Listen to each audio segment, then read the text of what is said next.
estado ng pagkatao mo ngayon, makikita mo, nagkasalubong kayo sa hallway, kasama na niya yung bago niya. Anong gagawin mo? Kailangan mo sumagot. Sumagot si Jackie, Sige, sinagot ko. Hoy, sandali, Bong, huwag kang umalis. Ay, sorry. Huwag kang umalis. Hawak mo yung tissue. Anong hotline nun, ma?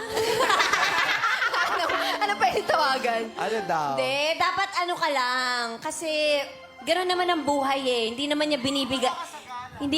binibigay ni God yung mga hardest battle niya to his strongest. Ang tanong lang, ano daw gagawin mo? Ano gagawin mo daw? Harap! Siyempre! Alam Diretso ko ng lakad? Ay! Akin ang tissue!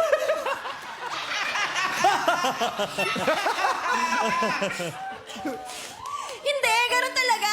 Hindi ka dapat tumatalikod sa mga bagay na magpapalakas sa'yo. We love you, Kimi! Correct.